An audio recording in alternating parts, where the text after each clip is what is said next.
السلام علیکم ورحمۃ اللہ وبرکاتہ۔ میری آواز پہنچ رہی ہو تو میں بات شروع کروں؟ میری آواز پہنچ رہی ہے؟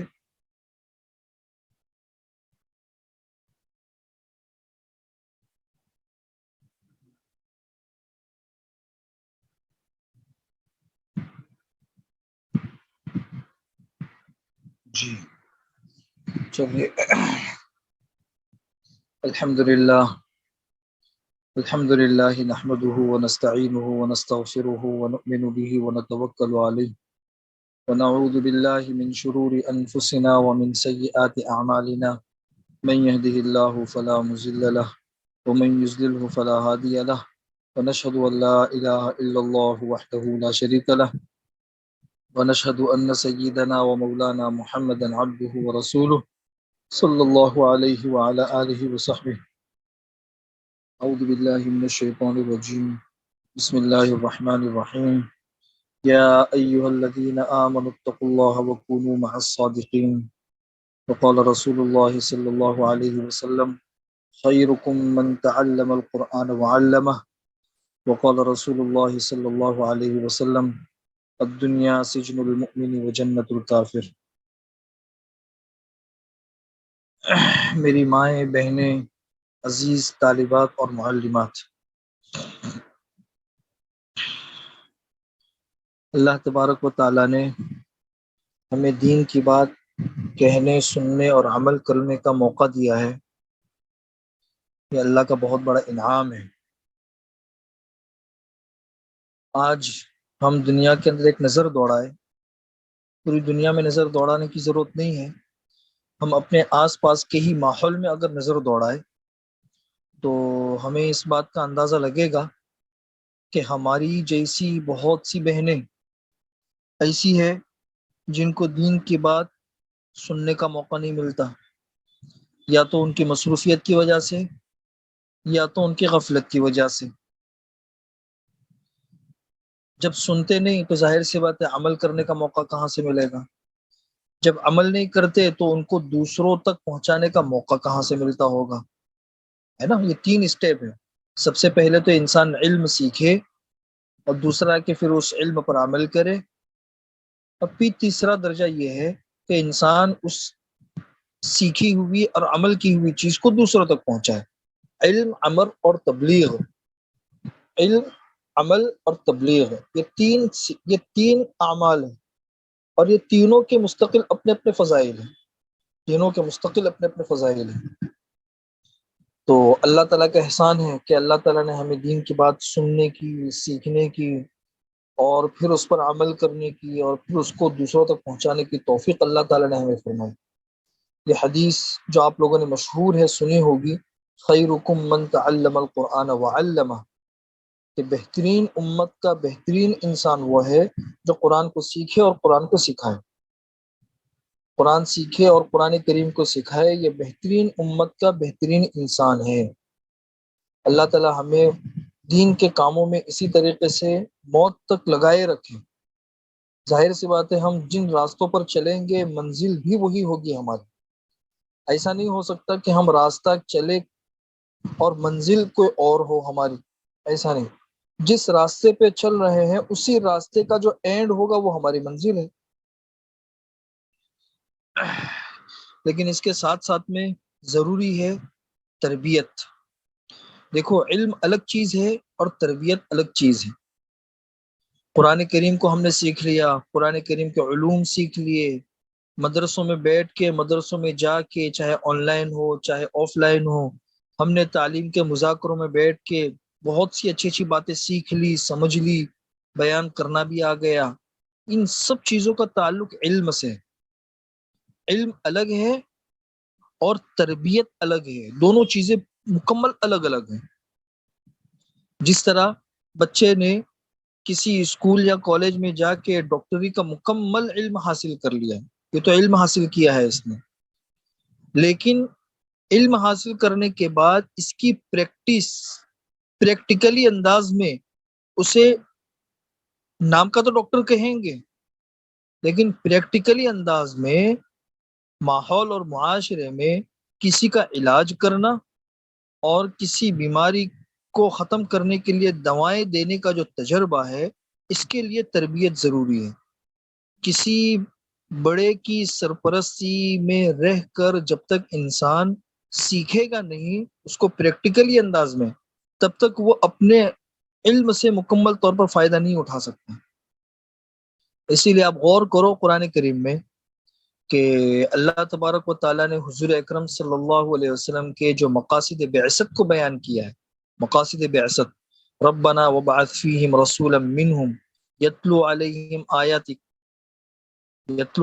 آیاتک ویعلمہم الکتاب والحکمہ ویزکیہم، تعلیم کو الگ بیان کیا ہے، تزکیہ کو الگ بیان کیا ہے، کہ وہ رسول جو ان کے سامنے قرآن اور قرآن کی باتیں تلاوت کرتے ہیں، سکھاتے ہیں اور پھر ساتھ میں تزکیہ بھی کرتے ہیں۔ تو پتہ چلا کہ تعلیم اور تربیت، تعلیم اور تزکیہ یہ دونوں الگ الگ چیزیں ہیں۔ تزکیہ مستقل الگ چیز ہے اور تعلیم مستقل الگ چیز ہے۔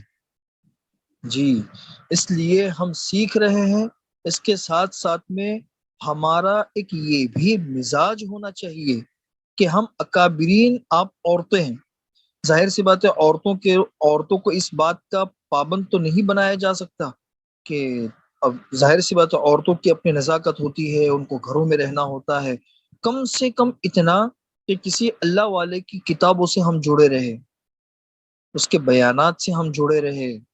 اسی طریقے سے کوئی اللہ والی عورت ہے، اللہ والی جس نے اپنی زندگی علم کے پیچھے، تبلیغ کے پیچھے، اپنے اصلاح کے پیچھے لگائی ہے، ایسی عورت کی صحبت میں بیٹھتے رہنا، یعنی یہ صحبت اور تزکیہ اور تربیت یہ مستقل الگ چیز ہے۔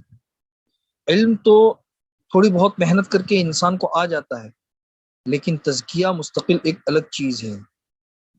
حضرت معاشر علی تھانوی رحمۃ اللہ علیہ، آپ لوگوں نے نام سنا ہوگا، بڑے اونچے پائے کے عالم ہیں، بڑے اونچے پائے کے۔ کسی نے پوچھا مولانا قاسم نانوتوی رحمۃ اللہ علیہ سے کہ بھئی وہی کتابیں جو ہم پڑھتے ہیں وہی حضرت تھانوی نے بھی پڑھی ہے؟ کہ حضرت تھانوی سے کسی نے مولانا قاسم نانوتوی کے بارے میں پوچھا، وہی کتابیں جو بچے دوسرے پڑھتے ہیں وہی مولانا قاسم نانوتوی نے پڑھی ہے؟ لیکن ان کے علم کے اندر تو بڑا عجیب نکھار ہے، ان کے علم کے اندر تو بڑا عجیب نکھار ہے، ان کے علوم انتہائی عجیب ہے، ان کے مضامین بڑے انتہائی عجیب ہے، انسان سنے تو سنتا ہی رہ جاتا ہے۔ وہی باتیں دوسرے کرتے ہیں وہ اثر نہیں ہوتا، وہی باتیں وہ کرتے ہیں تو زندگیاں پلٹ جاتی ہیں۔ ایک عجیب قسم کا علم، تو کتابیں تو بھائی دوسروں نے بھی وہی پڑھی ہے، انہوں نے بھی وہی پڑھی ہے، فرق کیا ہے؟ اتنا سارا فرق کیوں ہو گیا کہ لوگ نیچے چلے گئے اور وہ اتنے اونچے چلے گئے، اللہ نے اتنا بڑا کام لے لیا؟ تو حضرت نے کہا کہ دیکھو واقعی کتابیں تو سب نے ایک ہی جیسے پڑھی ہے، لیکن مولانا قاسم نانوتوی رحمۃ اللہ علیہ کے اندر بنیادی کچھ اوصاف ہے جس کی وجہ سے اللہ نے ان کو اتنا اونچا اٹھا دیا ہے۔ ایک تو ان کی زندگی کے اندر ادب ہے، سمجھ لینا اس بات کو، با ادب با نصیب، بے ادب بے نصیب۔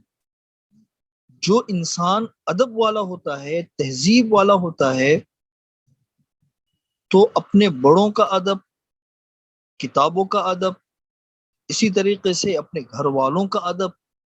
تو ادب اور تہذیب چاہے انسان کے کردار میں ہو، چاہے انسان کی زبان میں ہو، چاہے انسان کے مزاج میں ہو، وہ انسان کے اخلاق میں اور انسان کی زندگی کے اندر وہ اثر کرتا ہے۔ وہ ادب سب سے پہلی چیز تو ان کی زندگی کے اندر ادب ہے۔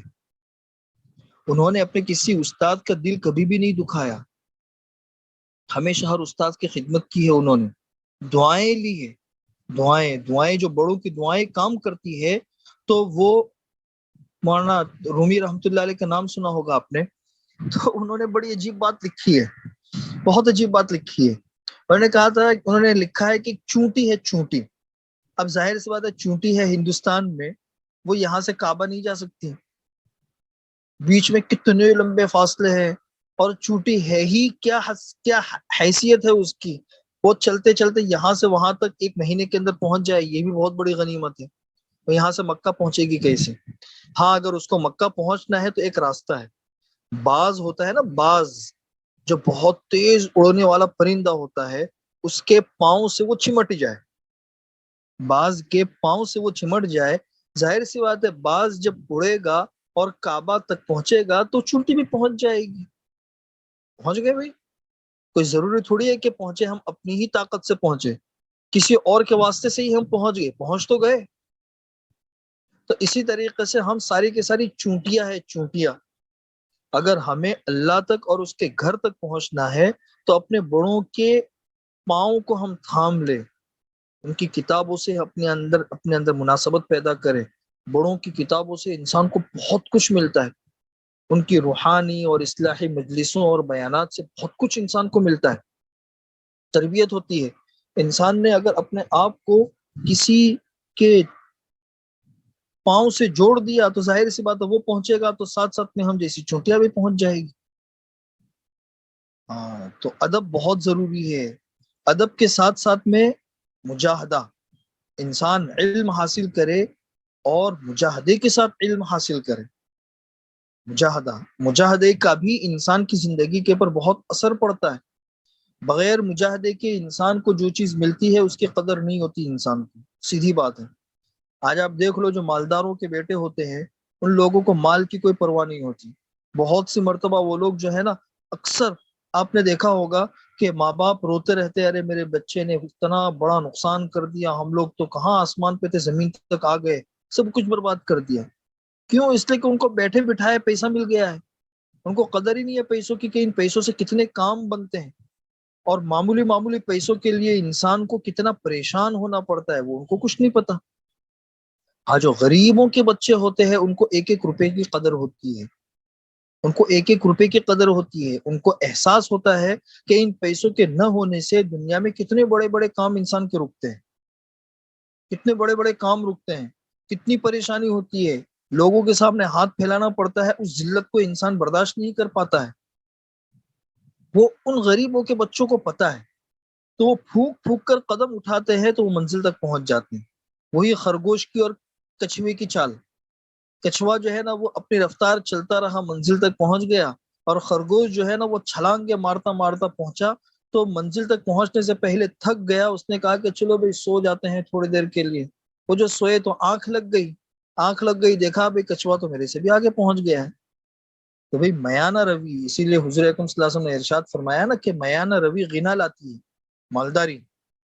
میانہ روی سے انسان کی زندگی کے اندر غنا اور مالداری پیدا ہوتی ہے، غنا اور مالداری۔ تو دیکھو، ان کو پیسہ مجاہدے سے ملتا ہے، قدر ہوتی ہے، اور ان کو بغیر مجاہدے کے مل رہا ہے، اس پیسے کی کوئی قدر نہیں، اس پیسے کی کوئی قدر نہیں۔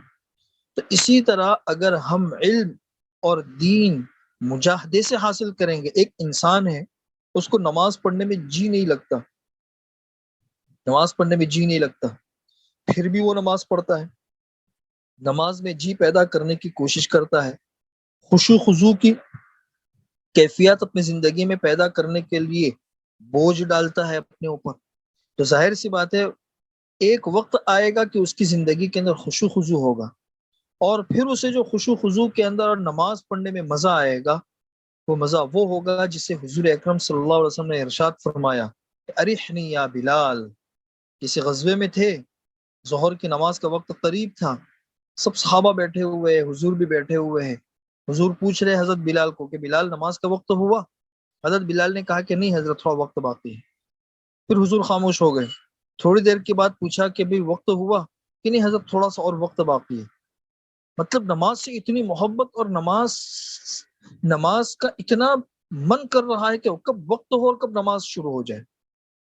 تو نماز پر محنت کی گئی، مجاہدے سے نماز کا خشوع خضوع حاصل ہوا، تو ظاہر سی بات ہے اس نماز کو پڑھنے میں اتنی لذت، اور اس نماز کو پڑھنے کے اندر انسان کو وہ کیفیات مل رہی ہے کہ اس کے بغیر چین نہیں آ رہا، چین نہیں آ رہا اسے۔ تو جب نماز کا وقت ہو گیا تو حضور اکرم صلی اللہ علیہ وسلم نے ارشاد فرمایا کہ بلال اذان دو، ارحنی یا بلال، مجھے راحت پہنچاؤ، جلدی اذان دو، مجھے راحت ملے گی۔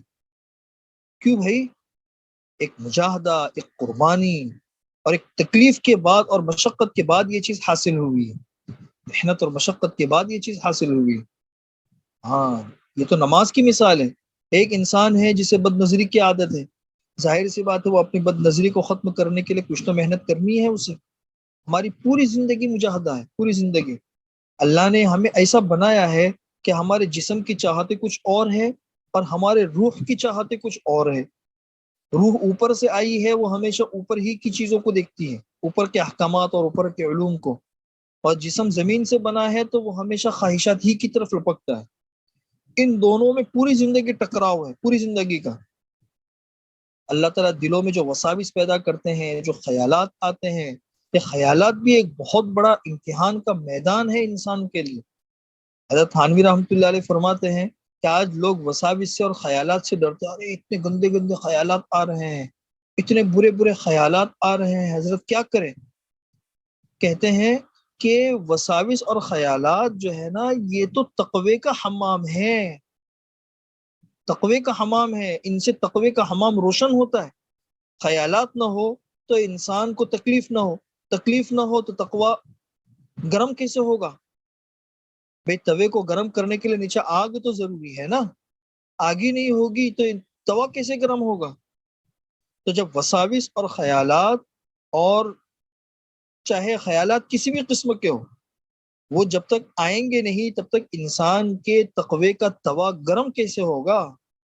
اس حوام کے گرم ہونے کے لیے تو ضروری ہے. لیکن بس شرط اتنی ہے کہ ان وساوس اور خیالات کے مقتضا پر انسان عمل نہ کرے. ہاں، خیالات اور وساوس آوے تو دیکھے کہ ان خیالات اور وساوس پر عمل کرنا شریعت کے مطابق ہے یا شریعت کے خلاف ہے. یہ دیکھیں حضرت تھانوی رحمۃ اللہ علیہ نے یہ بات بھی لکھی ہے، اور بڑی عجیب بات ہے کہ یہ جو سلوک کا راستہ ہے، اس سلوک کے راستے میں ادب بے انتہا ضروری ہے. خاص طور پر جو اکابرین ہوتے ہیں، خاص طور پر جو علماء ہوتے ہیں، اساتذہ ہوتے ہیں، جن سے علوم حاصل ہوتے ہیں، روحانی قوتیں اور طاقتیں حاصل ہوتی ہے. حضرت نے لکھا ہے کہ کسی سے اعتقاد رکھنا کوئی ضروری نہیں. جیسے میں بیان کر رہا ہوں، بہت سے ایسے بھی ہوں گے جن کو ہم سے کوئی اعتقاد نہیں، تو اعتقاد کے نہ ہونے سے کوئی فرق نہیں پڑتا. اعتقاد نہ ہو کوئی حرج نہیں ہے، لیکن بدگمانی اور بدگوئی نہ ہو. بدگمانی اور بدگوئی عام مسلمان کے بارے میں تو ہے ہی نقصان دہ، لیکن خاص طور پر جو لوگ علوم کے حامل ہوتے ہیں اور جو لوگ ایک کاز کو اور ایک محنت کو لے کے چل رہے ہوتے ہیں، ان لوگوں کے ساتھ میں بدگمانی اور بدگوئی یہ انسان کو بہت نقصان پہنچاتی ہے، بہت نقصان پہنچاتی ہے. البرکۃ مع اکابرکم، امام مالک رحمۃ اللہ علیہ فرماتے تھے کہ برکت جو ہے نا تمہارے اکابرین کے ساتھ میں ہے، تمہارے اکابرین کے ساتھ میں برکت ہے. ہاں، اس لیے اپنی زندگی کو مجاہدے والا بناؤ، مجاہدے والا. آج ہم بیج بوئیں گے، ہمارے آنے والے لوگ اس بیج کو کھائیں گے. آپ کو قصہ سناؤں، بڑا اچھا لگے گا آپ کو. امام مناوی رحمۃ اللہ علیہ ایک بہت بڑے عالم گزرے ہیں. امام مناوی رحمۃ اللہ علیہ شافعی عالم ہے، شافعی. انہوں نے قصہ لکھا ہے کہ ایران کا ایک بادشاہ تھا، ایک مرتبہ شکار کرنے کے لیے نکلا، شکار کرنے کے لیے. شکار کے دوران جا رہا تھا، راستے میں ایک بوڑھے پر سے گزر ہوا. تو وہ جو بوڑھا تھا، اس بوڑھے کو پوچھا بھائی کیا کر رہے ہو؟ اس نے کہا زیتون کا درخت لگا رہا ہوں. تو بادشاہ نے کہا کہ بھائی بڑے میاں، زیتون کا درخت تو 30 سال میں پھل دیتا ہے، 30 سال میں پھل دیتا ہے، زیتون کا درخت بہت جلدی پھل نہیں دیتا. تو کیا تمہیں اس درخت کے پھل حاصل ہونے کی امید ہے جو تم اتنی محنت کر رہے ہو؟ تو اس بوڑھے نے بادشاہ کی طرف دیکھا اور بادشاہ کی طرف دیکھ کر کہا کہ بادشاہ سلامت، ہمارے بڑوں نے زیتون کا درخت لگایا تھا، اس کا پھل ہم کھا رہے ہیں. اب میں یہ زیتون کا درخت لگا رہا ہوں تاکہ میرے بعد والے اس کا پھل کھائیں. ماشاءاللہ، بڑا اچھا جواب تھا. بھئی ہمارے بڑوں نے قربانی دی، آج علم ہے، تبلیغ ہے، راہ سلوک ہے اور دین کی باتیں ہیں. حضور اکرم صلی اللہ علیہ وسلم سے یہ قربانیاں شروع ہوئی، الگ الگ زمانوں میں دی گئی. آج ہمارے پاس میں کتنی راحت والے، آج جو دیکھو کتابیں مل سکتی ہیں، جس موضوع پر آپ چاہو کتابیں آپ کو مل سکتی ہے. اچھے سے اچھے مدارس بھی ہے، اور ماشاءاللہ کوئی بھی الجھن پیدا ہو اس الجھن کو حل کرنے کے لیے اچھے سے اچھی استعداد والے علماء بھی موجود ہے. اور خاص عورتوں کے اندر بھی اللہ نے بڑی عجیب عجیب صلاحیتیں دی ہوئی ہے. تو بہرحال بڑوں نے قربانی دی، آج ہم پھل کھا رہے ہیں. ہم بھی محنت کریں گے اور ہمارے آس پاس والوں پہ محنت کریں گے تو اس کا پھل جو ہے نا ہمارے بعد والی نسلیں کھائے گی. تو بادشاہ نے کہا زہ کا مطلب اس زمانے میں ایران کے بادشاہوں کی ایک علامت ہوتی تھی. زہ کا مطلب یہ ہوتا تھا کہ اس کو 1000 دینار دے دو. 1000 دینار کی ایک تھیلی ہوتی تھی اور دینار سونے کے ہوتے تھے، سونے کے. 1000 دینار سونے کے بہت بڑی بات ہو گئی. خزانے میں سے لا کر اس بوڑھے کو دے دیے گئے. تو وہ بوڑھا جو ہے نا وہ بادشاہ کی طرف دیکھا. اس بوڑھے نے بادشاہ سے کہا کہ بادشاہ سلامت، زیتون کا درخت جو ہے وہ تو 30 سال میں پھل دیتا ہے، میرے زیتون کے درخت نے تو 1 ہی سال میں پھل دے دیا، دیکھو پھل مل گیا مجھے. بادشاہ نے کہا زہ مطلب 1000 دینار اور دے دو. بڑی بہترین بات کہی اس نے. بہرحال خزانے میں سے لا کے 2000 اشرفیہ اور دے دی، 1000 اور دے دیا گیا اس کو. اس نے بوڑھے نے بادشاہ کو دیکھا، دیکھنے کے بعد کہا کہ بادشاہ سلامت، زیتون کا جو درخت ہے وہ تو سال میں 1 مرتبہ پھل دیتا ہے، میرے زیتون کے درخت نے تو سال میں 2 مرتبہ پھل دے دیے. بادشاہ نے کہا زہ ماشاءاللہ پھر سے دے دو 1000. 1000 لا کر اور دے دیے گئے. تو لشکر والوں نے آپس میں مشورہ کیا کہ بھئی یہ بادشاہ سلامت کو جلدی سے یہاں سے لے لو اور نکال لو، ورنہ یہ بوڑھا جو ہے نا بہت چالاک لگتا ہے، یہ سارا خزانہ خالی کروا دے گا. تو وہ لوگ بادشاہ سلامت کو لے کے نکلے، چلو بھئی اب نکلو یہاں سے، بہت ہو گیا. تو یہ دیکھیے ایسا نہیں ہے کہ ہم محنت کرتے ہیں تو صرف ہمارے بعد والوں کو ہی اس کا فائدہ ہوگا، آخرت کو تو ہے ہی فائدہ. دنیا کے اندر بھی محنت کرنے والے کو، مجاہدہ کرنے والے کو اللہ تبارک و تعالیٰ کی طرف سے نقد انعامات ملنے شروع ہو جاتے ہیں. نقد انعامات ملنے شروع ہو جاتے ہیں اللہ کی طرف سے. ہاں، اس لیے اس بات کو اچھے طریقے سے سمجھنے کی ضرورت ہوتی ہے. ہم دین کو سمجھیں، ہمارا دین، ہمارا اسلام، ہماری شریعت کیا ہے. اس وقت کا بہت بڑا تقاضا ہے کہ اسلام کو صحیح انداز میں پیش کیا جائے، اسلام کو صحیح انداز میں پیش کیا جائے. اسی کے ساتھ میں ایک یہ بات بھی دھیان میں رکھے کہ ہم اپنا مزاج بالکل ایسا نہ بنائیں کہ کوئی ہماری اصلاح ہی نہ کر سکے. ہمارا مزاج بالکل ایسا بڑائی والا بھی نہ بنائے کہ ہم کو کوئی ہماری غلطی پر کوئی ایک لفظ اور حرف بھی نہ کہہ سکے. بعض لوگ ہوتے ہیں ان کے مزاج ایسا ہوتا ہے کہ کوئی بولے ہی نہیں، بول دیا مزاج کے خلاف ہو گیا، ہو گئی بات ختم، آپے سے باہر. نہیں بھائی نہیں، اپنے مزاج کو موم بتی کی طرح رکھو، موم بتی کی طرح. اور ہر اپنے اوپر آنے والی بات کو اپنی اصلاح سمجھے انسان، اپنی اصلاح کم سے کم ایسا رکھے. کچھ لوگوں کو ہمارے اوپر ایسے مسلط کر کے رکھے کہ ہماری غلطیوں پر ہمیں ٹوکا کریں اور پھر ساتھ میں ان غلطیوں کو سدھارنے کی بھی عادت ڈالیں. اس طریقے سے اگر ہم اپنا مزاج بنائیں گے تو ہماری اصلاح ہوتی رہے گی. میں آپ کو بتاؤں، آپ کو تعجب ہوگا کہ ہمارے اسلام میں تو ہمارے، ہاں بھائی آواز پہنچ رہی ہے نا؟ آواز نہیں آ رہی، آواز پہنچ رہی ہے بھائی میری؟ جی. تو ہمارے اسلام میں تو آواز پہنچ رہی ہے. جی جی. تو ہمارے اسلام میں تو ایسا ہے کہ جو وقت کا خلیفہ ہوتا ہے اس کی بھی ہم اصلاح کر سکتے ہیں. اس کی اصلاح کرنے کا مطلب یہ ہے کہ حضور اکرم صلی اللہ علیہ وسلم نے ارشاد فرمایا کہ ایک زمانہ آئے گا، ایسے ایسے بادشاہ ہوں گے، ایسے ایسے بادشاہ ہوں گے کہ وہ ظلم کریں گے، لوگ ان کے ظلم میں ان کے معاون بنیں گے. جو ان بادشاہوں کے پاس جائے گا ان کے غلط چیز میں ان کا ساتھ دے گا، ان کے ظلم کے خلاف بولے گا نہیں، تو اس کا میرے سے کوئی تعلق نہیں، میرا اس سے کوئی تعلق نہیں. اور جو جائے گا ان کی غلط بات کو غلط بتائے گا، ان کے ظلم کے خلاف آواز اٹھائے گا، اس کا میرے سے تعلق ہے، میرا اس سے تعلق ہے.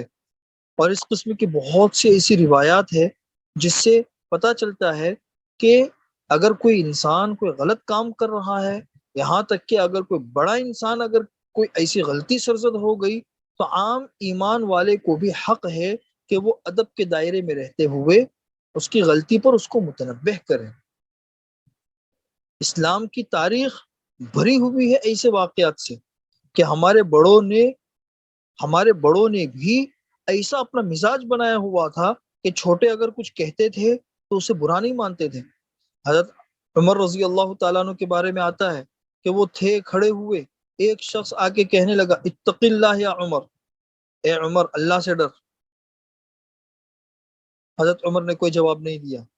وہ پھر دوسری طرف سے آیا، اس نے کہا اتق اللہ یا عمر، حضرت عمر نے کوئی جواب نہیں دیا۔ وہ تیسری جگہ سے آیا، اتق اللہ یا عمر، عمر اللہ سے ڈر۔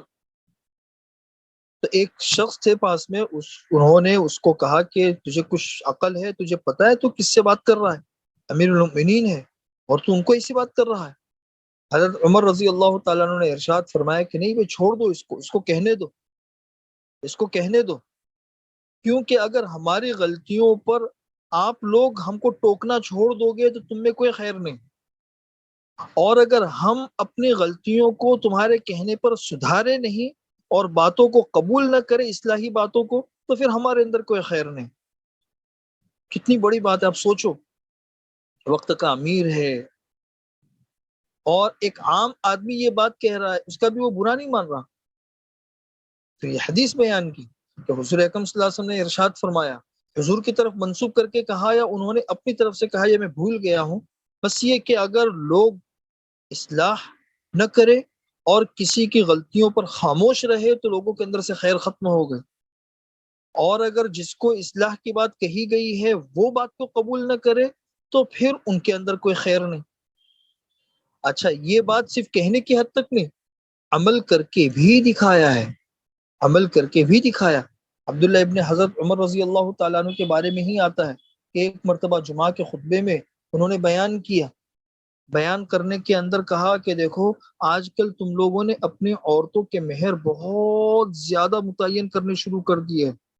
آج کل لوگ جو ہے نا، عورتوں کے مہر بہت زیادہ رکھتے ہیں، اس لیے آئندہ سے دھیان میں رکھو کہ حضور اکرم صلی اللہ علیہ وسلم نے اپنی ازواج مطہرات کو جو مہر دیا ہے، جس کو ہم مہر فاطمی کہتے ہیں، مہر فاطمی، ازواج مطہرات کو جو مہر دیا ہے، بس اس حد تک مہر مقرر کر سکتے ہو۔ اس سے زیادہ اگر کسی نے اپنی بیویوں کا مہر مقرر کیا تو اوپر کا جو زیادتی ہے وہ لے کر بیت المال میں جمع کرا دوں گا۔ یہ بھرے مجمع میں جمعہ کی نماز کے اندر جمعہ سے پہلے حضرت عمر ابن خطاب نے بیان کیا۔ بیان کے بعد نماز سے فارغ ہونے کے بعد جب نکلنے لگے تو ایک قریشی عورت آئی، قریشی عورت نقاب میں سب کے سامنے، اور اس نے آ کر پوچھا کہ عمر، قرآن کریم کی اتباع کا زیادہ حق ہے یا تمہاری باتوں کی اتباع کا زیادہ حق ہے؟ حضرت عمر نے کہا کہ بھئی میری باتیں قرآن کے مقابلے میں کیا حیثیت رکھتی ہے؟ قرآن کی اتباع کی جائے گی، اگر میری بات اور قرآن کی بات ٹکرا رہی ہے تو پھر قرآن پر عمل کیا جائے گا، میری بات پہ عمل نہیں کیا جائے گا۔ پھر حضرت عمر نے پوچھا کہ تو کیا کہنا چاہتی ہے یہ بتا۔ اس عورت نے کہا کہ امیر المؤمنین، قرآن کریم تو یہ کہتا ہے کہ وَآتَيْتُمْ إِحْدَاهُنَّ قِنْطَارًا فَلَا تَأْخُذُوا مِنْهُ شَيْئًا، کہ تم اگر ان عورتوں سے شادی کر رہے ہو اور مہر میں قنطار دے دیا، قنطار، قنطار بہت بڑا مال کا ڈھیر، یعنی یہ مہر فاطمی سے بھی کئی گنا زیادہ ہو گیا، وہ اگر تم عورتوں کو دے دو تو اس میں سے کچھ بھی واپس مت لو، اور تم تو کہہ رہے ہو کہ اوپر کی جو زیادتی ہوگی وہ ہم لے کر بیت المال میں جمع کر دیں گے۔ حضرت عمر رضی اللہ تعالیٰ عنہ نے ارشاد فرمایا کہ ہاں، دوسرے لوگ دین کی سمجھ میں عمر سے بڑھے ہوئے، فوراً اپنی غلطی کو تسلیم کیا انہوں نے۔ اب ہم جیسا مولوی ہوتا آج کے زمانے کا تو وہ تو تعویلیں کر لیتا، نہیں یہ مطلب ہے، نہیں یہ مطلب ہے، نہیں یہ مطلب ہے، نہیں یہ مطلب ہے، ہزار قسم کی ہم تعویلیں کر لیتے ہیں کسی بھی بات کی۔ حضرت عمر نے فوراً اپنی غلطی کو ایکسپٹ کیا، اور ایکسپٹ کرنے کے بعد پھر منبر پر گئے، اور منبر پر جانے کے بعد کہا کہ ہر شخص جو ہے وہ دین کی سمجھ میں عمر سے زیادہ ہے، اور پھر اس کے بعد یہ جو حکم جاری کیا تو وہ حکم فوراً واپس لے لیا، یہ حکم واپس لے لیا۔ یعنی اس اسلامی معاشرہ ہے، یہ اسلامی معاشرہ ہے، سمجھنے کی بات ہے۔ اس کے اندر جو عوام ہے انہوں نے بھی یہ نہیں کہا ارے بھائی دیکھو عمر کو تو اتنی بھی سمجھ نہیں ہے، خام خواہ امیر المؤمنین بن گئے ہیں۔ آج کا معاملہ تو ایسا ہے نا کہ عوام چڑھ جاتی ہے، ارے بھائی تمہارے اندر اتنی بھی صلاحیت نہیں، تم فتویٰ دینے کے لیے بیٹھ گئے۔ بھائی انسان سے کبھی نہ کبھی چوک تو ہو سکتی ہے۔ تو یعنی ہمارے زمانے میں دونوں طرف سے معاملہ الٹا ہے، دونوں طرف سے لوگوں میں دین کی سمجھ کم، اور جو کم سمجھ والے ہیں تو وہ سمجھداروں کے ساتھ میں ایسا برتاؤ کرتے ہیں جیسے کہ سب کچھ ان کو ہی آتا ہے۔ وہاں اس زمانے کے اندر عوام بھی ایسی تھی، عوام بھی ایسی تھی اور بڑے بھی ایسے تھے، دونوں طرف سے ادب تھا اور دونوں طرف سے دین کی سمجھ تھی۔ حضرت علی رضی اللہ تعالیٰ عنہ سے کسی نے پوچھا تھا نا کہ حضرت یہ حضرت ابوبکر کے زمانے میں کوئی فتنے فساد نہیں ہوئے، حضرت عمر کے زمانے میں کوئی فتنے فساد نہیں ہوئے، عثمان کے زمانے میں کوئی فتنے فساد نہیں ہوئے، تمہارے ہی زمانے میں یہ سب فتنے فساد کہاں سے شروع ہو گئے؟ ابھی جب جہاں دیکھو تو لڑائیاں ہے، جہاں دیکھو تو غیبتیں ہیں، جہاں دیکھو تو برائیاں ہیں۔ ان کے زمانے میں نہیں، تمہارے زمانے میں اتنے جھگڑے شروع ہو گئے۔ حضرت علی بھی حضرت علی تھے بھائی، ہمارے بڑوں کو اللہ نے وہ صلاحیت دی تھی۔ حضرت علی نے ارشاد فرمایا کہ ہاں بھائی دیکھو حضرت ابوبکر، حضرت عمر اور حضرت عثمان ان کے سپاہی ہم جیسے لوگ تھے، اس لیے معاشرہ پر امن تھا، کوئی لڑائی جھگڑا نہیں، سب آپس میں سمجھ کر ایک دوسروں کو چلتے تھے، ایک دوسروں کی غلطیاں دیکھتے تھے، اصلاح بھی کرتے تھے اور بھائی بن کے رہتے بھی تھے۔ اور ہمارے سپاہی تم جیسے بدتمیز لوگ ہیں تو ظاہر سی بات ہے جھگڑے فساد تو ہونے ہی ہونے ہیں۔ تو انسان اپنے بارے میں بھی تو تھوڑا سا دیکھے، اپنے بارے میں بھی انسان دیکھے۔ تو بہرحال یہ ہے کہ انسان ہم اپنا مزاج اتنا لچکدار بنائے کہ اگر کوئی ہماری اصلاح کرنا چاہے تو اصلاح بھی کر سکے، ہم خود بھی اپنی اصلاح کر سکیں۔ پوری زندگی اللہ تعالیٰ نے دی ہے اصلاح کرنے کے لیے۔ حضرت عمر ابن خطاب رضی اللہ تعالیٰ عنہ کا ہی ایک اور قصہ مجھے ذہن میں آیا کہ ہمارے ساتھ میں تو بہت سی مرتبہ ایسا ہوتا ہے کہ مسائل آتے ہیں کبھی کبھی، اب ظاہر سی بات ہے انسان پہ اتنی کثرت کے ساتھ مسائل وغیرہ آئے تو کبھی دوسرے کام بھی ہوتے ہیں۔ ایک مرتبہ ایک مسئلہ آیا تو سوال تھا کچھ اور میں سمجھا کچھ، اور میں جو سمجھا اس کے حساب سے میں نے جواب دے دیا، جو سمجھا اس کے حساب سے تو جواب برابر تھا، لیکن جو سوال تھا اس کے حساب سے جواب برابر نہیں تھا۔ تو گروپ کے ایک ممبر نے مجھے پرسنل پہ آ کے کہا کہ حضرت شاید آپ کو سمجھنے میں غلطی ہو گئی ہے، یہ سوال یہ ہے، آپ صحیح سے پڑھے۔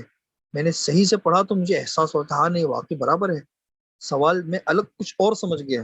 تو پھر میں نے گروپ میں ہی وضاحت کر دی کہ بھائی دیکھیں میں سوال شاید غلط سمجھا ہوں، سوال یہ ہے سوال کرنے والے کا اور اس کا یہ جواب ہے، میرے سے سوال سمجھنے میں غلطی ہو گئی اس لیے جواب بھی غلط چلا گیا۔ تو اس سے کچھ لوگوں نے یہ سمجھا کہ بھائی دیکھو یہ تو سوال سمجھے بغیر ہی جواب دے دیتے ہیں۔ یعنی ایک مثال بتا رہا ہوں میں کہ بہرحال حضرت عمر ابن خطاب رضی اللہ تعالیٰ عنہ ان کے زمانے کے اندر ایک مرتبہ جمعہ کی نماز پڑھانے کے لیے حضرت عمر ابن خطاب جا رہے تھے۔ اب جمعہ سے پہلے جب خطیب گھر سے روانہ ہوتا ہے تو تھوڑا سا نہا دھو کر کپڑے وپڑے بدل کر، کیونکہ ایک مجمع اس کا انتظار کر رہا ہوتا ہے، اس کو بیان کرنا ہوتا ہے، خطبہ دینا ہوتا ہے، آ رہے تھے اور راستے میں حضرت عباس رضی اللہ تعالیٰ عنہ کا گھر پڑتا تھا، حضرت عباس کا گھر۔ تو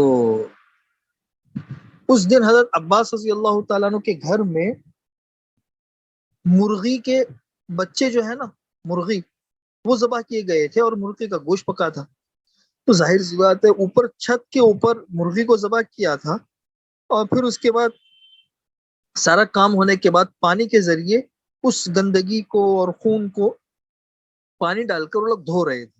اوپر سے پر نالا جو ہے نا یہ مین راستے کے اوپر ہی گر رہا تھا۔ جیسے ہی حضرت عمر رضی اللہ تعالیٰ عنہ اس پر نالے کے نیچے سے گزرنے لگے، وہ اوپر سے پورا پانی حضرت عمر کے اوپر۔ اب سوچئے کتنے غصے والی بات ہے، انسان کو غصہ بھی آتا ہے اور تکلیف بھی ہوتی ہے کہ یار یہ بالکل عین جمعہ کا وقت ہے، پورا مجمع انتظار کر رہا، پورا کپڑا خراب۔ واپس حضرت عمر گھر پہ گئے، کپڑے وپڑے بدلے، آئے اور جمعہ کے اندر اعلان کیا کہ بھئی یہ راستے کے اندر جو پر نالا ہے یہ حضرت عباس کا تھا، اس کو توڑ دو اور دوسری طرف کر دو۔ لوگ گئے اور اس کو توڑا، توڑنے کے بعد اس کو دوسری طرف کر دیا۔ اچھا، حضرت عباس آئے، حضرت عباس نے آ کے کہا کہ حضرت آپ نے حضور اکرم صلی اللہ علیہ وسلم کی مخالفت کی ہے۔ کیا مخالفت کی؟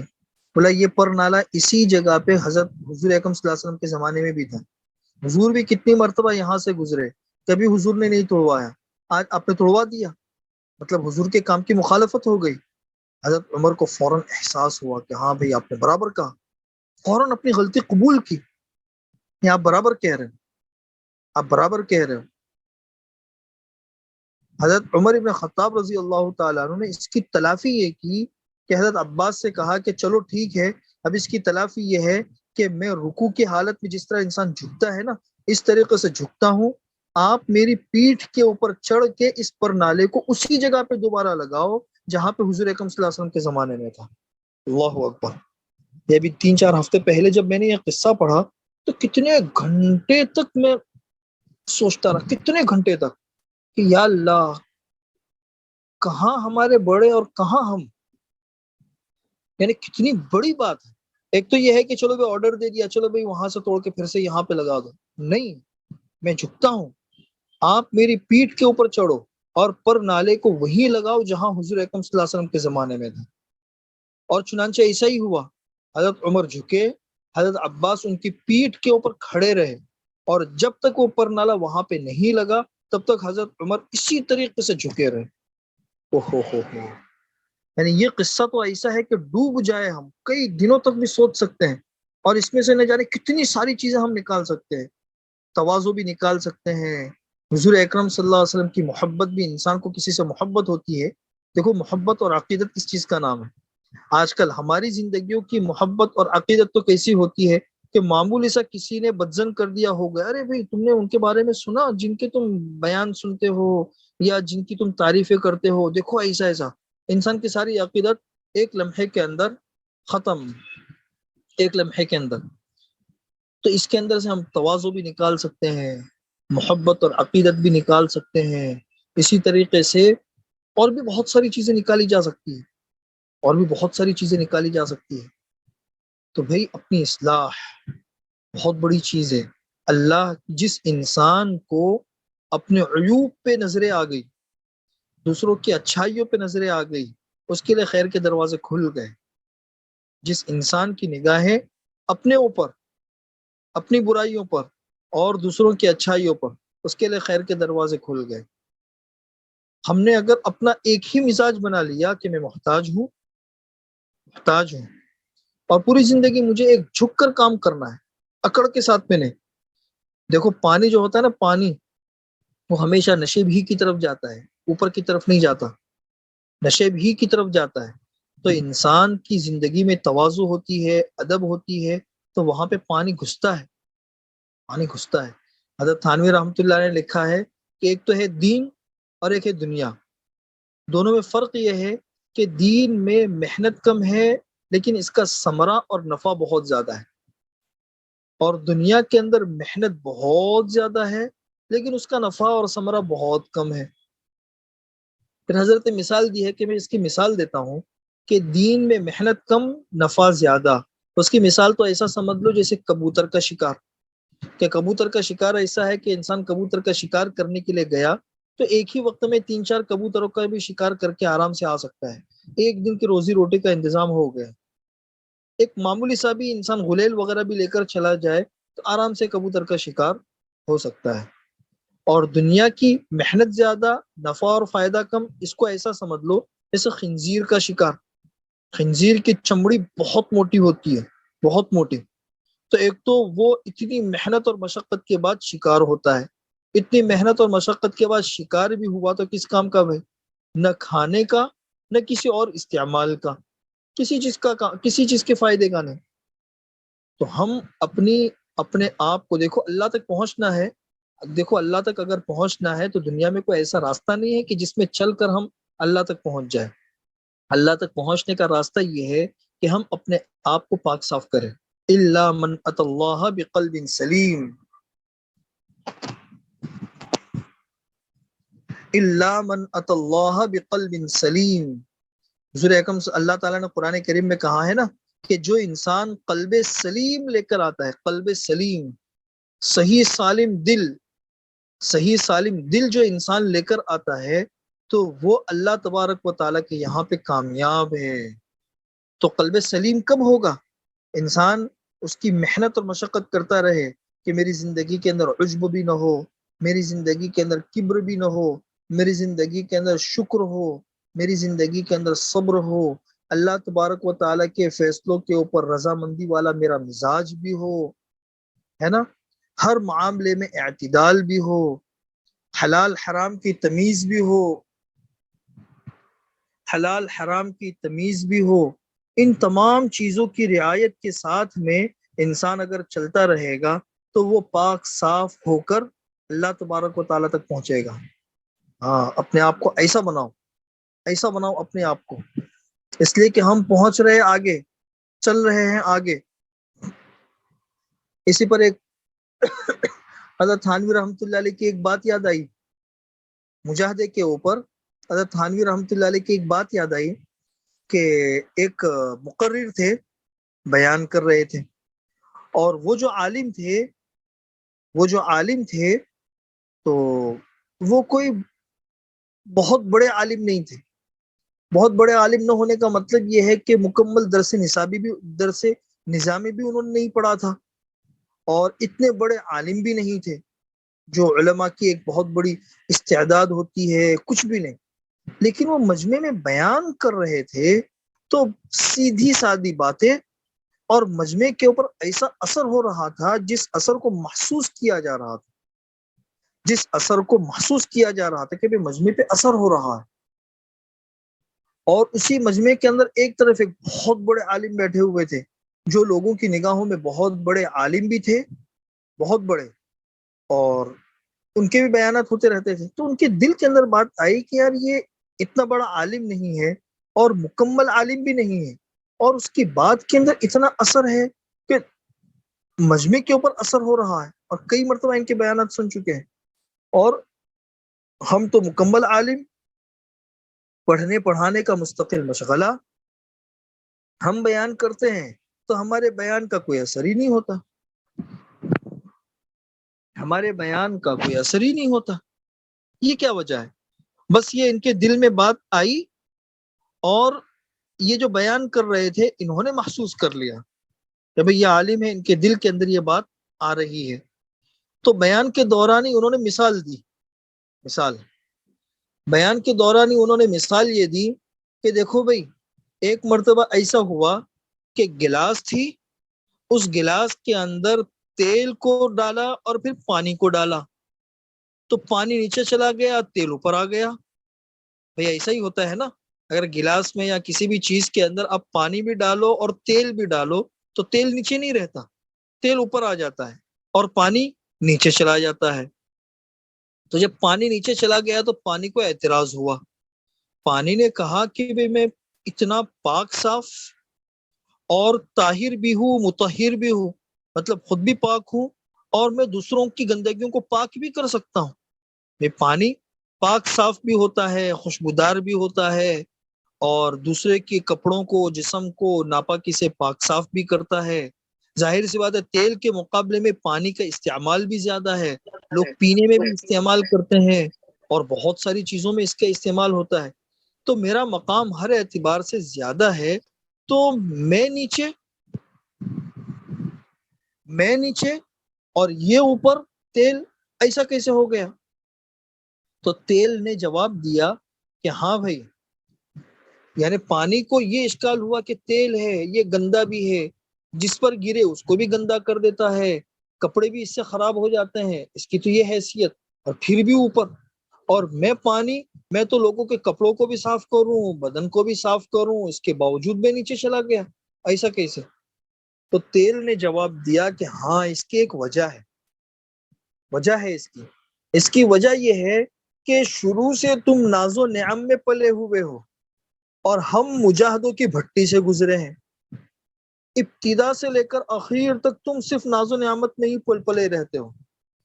آپ کی پیدائش کی ابتدا میں فرشتے آپ کو ہاتھوں میں لے کر زمین پہ لے کر آئے. ہاں بھائی. اور زمین پہ آنے کے بعد پھر لوگوں نے آپ کو بڑی عزت کے ساتھ میں اسٹور کیا،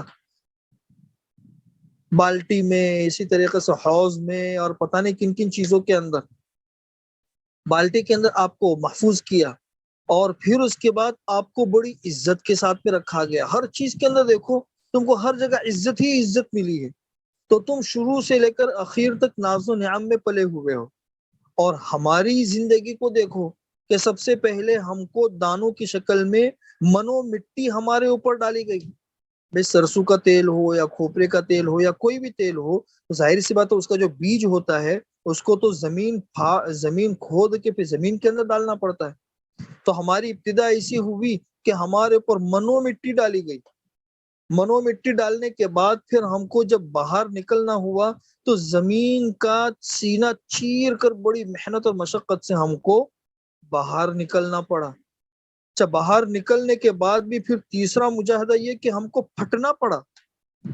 ابھی جب تک یہ پھٹتا نہیں ہے تب تک تو درخت نہیں بنتا یا کوئی بھی کھیت نہیں بن سکتا. ہم کو پھٹنا پڑا. پھر اس کے بعد چوتھا مجاہدہ یہ کہ جب ہم بڑے ہو گئے تو ہم کو درانتی سے کاٹا گیا. اللہ اکبر. پھر پانچواں مجاہدہ یہ کہ کاٹنے کے بعد پھر ہم کو جو ہے نا جانوروں کی کھروں کے نیچے روندا گیا. یہ سارے مراحل گزرتے ہیں نا، جانوروں کے کھروں کے نیچے سے روندا گیا. اور پھر اس کے بعد چھٹا مجاہدہ یہ سب سے بڑا مجاہدہ کہ پھر ہم کو مشین کے اندر بھون ڈالا گیا. مشین کے اندر بھون ڈالا گیا. ایسے ہی بہت سارے مجاہدے گنانے کے بعد کہا کہ یہ ہماری مشقتوں بھری زندگی ہے. دیکھو شروع سے لے کر اخیر تک یہ مشقتوں بھری اور مجاہدوں والی زندگی ہم نے گزاری ہے، تب جا کے یہ مقام پیدا ہوا ہے کہ ہم اوپر ہے. اور تمہاری تو پوری زندگی ناز و نعم میں گزری ہے، کیا تم کو رفعت ملے گی؟ اس لیے تم نیچے ہو. بھئی بات تو بڑی ماشاءاللہ سمجھ میں آنے والی بات ہے. اس لیے بس وقت بھی ختم ہو رہا ہے، میں اسی پر اپنے بات کو ختم کروں گا کہ اپنی زندگی کے اندر مجاہدوں کی عادت ڈالے. عورتیں تو ویسی بھی نازک ہوتی ہے، نزاکت الگ چیز ہے، لیکن مجاہدہ اور مشقت یہ مستقل الگ چیز ہے. مجاہدہ کرنا کن چیزوں میں ہے؟ مجاہدہ ہم کرے اپنی نمازوں میں خشوع و خضوع پیدا کرنے کے لیے. اسی طرح ہم مجاہدہ کرے دعائیں مانگنے کے لیے، اللہ سے مانگنے کی عادت ڈالے. ہم اللہ سے مانگنے کی عادت ہو گئی، ہمیں دنیا والوں سے انشاءاللہ مانگنے کی ضرورت پیش نہیں آئے گی. آج آپ نے دیکھا ہوگا کہ کتنی عورتیں پریشان رہتی ہے، ارے بھائی کوئی اچھی جگہ سے رشتہ آ جائے آپ ہمیں بتا دیں، کوئی وظیفہ بتا دے. ارے بھائی روزی روٹی کا انتظام نہیں ہے، اس کے لیے کوئی وظیفہ بتا دے. حضرت تھانوی رحمۃ اللہ نے لکھا ہے کہ روزی روٹی اللہ کی طرف سے مقدر ہے، اس کا کوئی خاص وظیفہ نہیں ہے. ہاں ایک وظیفہ ہے کہ انسان دعا والا بن جائے. تو دعا والا بن جائے گا تو دعا کرے گا تو کم سے کم اللہ تعالیٰ اسے سکون دے دے گا. ورنہ جتنی مقدر میں ہے مقدر سے زیادہ تو اس کو ملنے کی نہیں. کتنے ہی وظیفے کر لیں، جتنی مقدر میں ہے اتنی ہی ملے گی. حال البتہ دعاؤں کا اہتمام کرنے سے فائدہ یہ ہوگا کہ اللہ تبارک و تعالیٰ اس کو سکون دے دے گا. اللہ سے جتنا تعلق بڑھتا ہے انسان کی زندگی کو سکون ملتا ہے. دنیا میں تو جو مقدر میں ہے وہی چیز ملے گی، آخرت میں پھر جو ہماری چاہت ہوگی وہ ملے گی. تو ہم اپنے آپ کو دعا والا بنائیں، دعا والا. اسی طریقے سے علم صحیح کو ہم حاصل کریں. علم کے اندر صرف قرآن کریم کا سیکھنا ہی نہیں ہے، قرآن کریم کے معانی، اس کے تفسیر، پھر اسی طریقے سے مسائل ہے، اور پھر اس کے علاوہ بھی اور بھی بہت سارے علوم ہیں. صحیح علوم حاصل کرنے کی ہم کوشش کریں. روزانہ کسی نہ کسی کتاب کے مطالعے کا اہتمام رکھیں. اہتمام کم سے کم 15 منٹ، کم سے کم 10 منٹ کسی نہ کسی اچھی کتاب کو اپنے مطالعے میں رکھے. اور کتاب کے مطالعے کا یہ طریقہ نہیں ہوتا کہ ایک کتاب لی، تھوڑا سا پڑھا، رکھ دیا، پھر دوسری کتاب اٹھائی، اس میں سے کچھ مطالعہ کیا، پھر رکھ دیا، پھر تیسری کتاب اٹھائی، تھوڑے دنوں کے بعد اس کو رکھ دیا. نہیں، ایک کتاب لو، اسے اینڈ تک پورا کرو، چاہے 1 مہینہ لگے، 2 مہینہ لگے، 1 سال لگے، لیکن پوری کتاب آپ پڑھو. تو آپ کو اس کتاب سے اور اس کتاب کے مصنف سے ایک مناسبت پیدا ہوگی، اور اس سے علم انسان کو حاصل ہوگا. علم. ہاں اس لیے کتابوں کے مطالعے کی ہم عادت ڈالیں. صبح شام 3 تسبیحات کی ہم پابندی کریں. 3 تسبیحات انتہائی دھیان اور توجہ کے ساتھ میں. ایک تسبیح درود شریف کی، ایک تسبیح استغفار کی، اور ایک تسبیح تیسرے کلمے کی. اور پھر گھریلو کام ہے. اگر شادی شدہ زندگی ہے تو بچوں کو دیکھنا، شوہر کو دیکھنا، گھر کی ذمہ داریوں کو دیکھنا، ان سب سے بالکل بھی جان نہ چھوڑائے. ان کو عبادت سمجھے، ان کاموں کو عبادت سمجھ کر کرے. خدمت بہت بڑی عبادت ہے. خدمت اور عبادت سمجھ کر ہم یہ کام کریں. عام طور پر ہمیں اکتاہٹ ہوتی ہے، دینداروں کو جو اکتاہٹ ہوتی ہے دنیا کے ان کاموں سے جن کو وہ صرف دنیا ہی دنیا سمجھتے ہیں. اگر اس دنیا کے بارے میں پتہ چل جائے کہ یہ دنیا کا کام اللہ کے یہاں عبادت اور بہت بڑے ثواب کی چیز ہے، اس استحضار کے ساتھ میں اگر کام کریں گے تو ساری کلفتیں اور مشقتیں ختم ہو جاتی ہیں. ساری کلفتیں اور مشقتیں ختم. ہاں اس لیے ان باتوں کا اہتمام کرے. اللہ تعالیٰ مجھے بھی اور آپ کو بھی ان تمام باتوں پر عمل کرنے کی توفیق نصیب فرمائے. اسی پر بات ختم کرتا ہوں. تھوڑی سی دعا کر لیں. اللهم صل على محمد وعلى آل محمد كما صليت على إبراهيم وعلى آل إبراهيم إنك حميد مجيد. ربنا ظلمنا أنفسنا وإن لم تغفر لنا وترحمنا لنكونن من الخاسرين. ربنا لا تزغ قلوبنا بعد إذ هديتنا وهب لنا من لدنك رحمة إنك أنت الوهاب.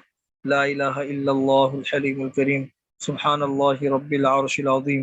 الحمد لله رب العالمين. نسألك موجبات رحمتك وعزائم مغفرتك والغنيمة من كل بر والسلامة من كل إثم. لا تدع لنا ذنبا إلا غفرته ولا هما إلا فرجته ولا دينا إلا قضيته ولا حاجة من حوائج الدنيا هي لك رضا ولنا فيها صلاح إلا قضيتها ويسرتها يا أرحم الراحمين. اے اللہ ہمارے گناہوں کو معاف فرما. اے اللہ ہمارے خطاؤں سے درگزر فرما. اے اللہ ہم سارے کے سارے گنہگار ہیں. اے اللہ ہمارے گناہوں کو معاف فرما دے. ہمارا ہاتھ پکڑ لے، ہمیں چلتا سکھا دے. ہمارا ہاتھ پکڑ لے، ہمیں بولتا سکھا دے. ہمارا ہاتھ پکڑ لے، ہمیں ہنستا سکھا دے. اے اللہ ہنساتے بھی آپ ہیں، رلاتے بھی آپ ہیں. زندگی اور موت آپ کے ہاتھ میں ہے. روزی کو تنگ بھی آپ کرتے ہیں، روزی کو بڑھاتے بھی آپ ہیں. اے اللہ ہر چیز کا نظام آپ کے قبضے قدرت میں ہے. اے اللہ آپ کے علاوہ کسی کا محتاج نہ بنا. اے اللہ آپ کے علاوہ کسی کا محتاج نہ بنا. اے اللہ ہماری بہترین تربیت فرما دے. اے اللہ آپ ہی مربی حقیقی ہے، آپ ہی کی تربیت حقیقی تربیت ہے. اے اللہ ہماری بہترین تربیت فرما لے، ہماری بہترین تربیت فرما لے. ہمیں علم حاصل کرنے کی بھی توفیق نصیب فرما دے. ہمارے نفوس کو پاکیزہ بھی بنا دے. ہمارے نفوس کو پاکیزہ بھی بنا دے. اے اللہ ہمارے نفوس کو پاکیزہ بھی بنا دے. آپ کی محبت نصیب فرما دے. حضور اکرم صلی اللہ علیہ وسلم کی محبت نصیب فرما دے. اے اللہ ہمیں اکابرین کی کتابیں پڑھنے کی توفیق نصیب فرما دے. اے اللہ اکابرین کی کتابیں پڑھنے کی توفیق نصیب فرما دے. وہ صفات نصیب فرما دے جو آپ کو پسندیدہ ہو. اے اللہ ان رذائل سے بچا لے جو آپ کو ناپسند ہو. اے اللہ ان تمام کاموں کی کرنے کی توفیق نصیب فرما دے جو آپ کو پسند ہو، اور ان تمام کاموں سے بچنے کی توفیق نصیب فرما دے جو آپ کو ناپسند ہو. اے اللہ نمازوں کا خشوع خضوع نصیب فرما دے. علم نافع نصیب فرما دے. عمل مقبول، عمل صالح نصیب فرما دے. اے اللہ دعائے مستجاب ہمیں نصیب فرما دے. اے اللہ اس علم سے ہماری حفاظت فرما دے جو ہمیں نقصان پہنچائے. ایسے آنکھوں سے ہماری حفاظت فرما دے جو آپ کی محبت میں آنسو نہ بہائے. ایسے دل سے ہماری حفاظت فرما دے جس دل میں آپ کا خوف نہ ہو. اے اللہ آپ کا خوف نہ ہو. اے اللہ ہمارے جسم کو تیری عبادت میں، علم حاصل کرنے میں تھکنے اور تھکانے والا بنا دے. تھکنے اور تھکانے والا بنا دے. اے اللہ قرآن کریم سے مناسبت پیدا فرما دے. قرآن علوم سے مناسبت پیدا فرما دے. فقہ کے مسائل ہمیں سمجھا دے. اے اللہ فضائل اور مسائل والا علم ہمیں نصیب فرما دے. اے اللہ اس مجمع میں جو پریشان حال ہو عافیت کے ساتھ ان کی پریشانیوں کو دور فرما دے. جو مقروض ہو عافیت کے ساتھ ان کے قرضوں کے ادا ہونے کے غیب سے صورت اور شکل پیدا فرما دے. اے اللہ جو بیمار ہو عافیت کے ساتھ ان کو صحت اور شفا نصیب فرما دے. جو ذہنی الجھنوں میں مبتلا ہو عافیت کے ساتھ ان کو ذہنی الجھنوں سے نجات نصیب فرما دے. اے اللہ ان کو ذہنی الجھنوں سے نجات نصیب فرما دے. اے اللہ جو بغیر شادی کے ہیں عافیت کے ساتھ ان کو مناسب جوڑے نصیب فرما دے. جو شادی شدہ ہے زوجین میں محبت اور مودت نہیں ہے، زوجین میں محبت اور مودت کو پیدا فرما دے. جن کے اولاد نہیں ہے ان کو اولاد نصیب فرما دے. جن کے اولاد تو ہے مگر نافرمان ہے، ان کی نافرمان اولاد کو ان کا فرما بردار بنا دے۔ اے اللہ ان کے نافرمان اولاد کو ان کا فرما بردار بنا دے۔ اے اللہ ان کے نافرمان اولاد کو ان کا فرما بردار بنا دے۔ اے اللہ جس کرم سے آپ نے ہم کو یہاں پہ جمع فرمایا ہے، اپنے اسی کرم سے ہم سب کو جنت الفردوس میں قیامت تک آنے والی ہماری نسلوں کے ساتھ ہم سب کو جمع فرما دے۔ اے اللہ ہم سب کو جمع فرما دے۔ اے اللہ اس اکیڈمی کو دن دگنی رات چوگنی ترقی نصیب فرما دے۔ اے اللہ مصحف اکیڈمی جو چلانے والے ہیں، عافیت کے ساتھ ان کو اخلاص نصیب فرما دے، استخلاص نصیب فرما دے۔ اپنے مقربین بندے اور بندیوں میں ہم سب کو شامل فرما لے۔ اے اللہ اخلاص اور استخلاص کے ساتھ کام کرتے رہنے کی توفیق نصیب فرما دے۔ اپنی اصلاح کے جذبات کے ساتھ میں کام کرتے رہنے کی توفیق نصیب فرما دے۔ اے اللہ ہمیں مانگنا نہیں آتا مگر آپ کو دینا تو آتا ہے۔ اے اللہ جو مانگا وہ بھی عطا فرما، جو مانگنے سے رہ گیا وہ بھی عطا فرما۔ اور اے اللہ اپنے فضل و کرم سے ہماری ساری دعاؤں کو بھی انتہا قبول فرما۔ اللہم انا نسألک من خیر ما سألک منہ عبدک و نبیک سیدنا محمد صلی اللہ علیہ وسلم، ونعوذ بك من شر ما استعاذك منه عبدك ونبيك سيدنا محمد صلى الله عليه وسلم، أنت المستعان وعليك البلاغ، ولا حول ولا قوة إلا بالله العلي العظيم۔ سبحان ربك رب العزة عما يصفون، والسلام على المرسلين، والحمد لله رب العالمين۔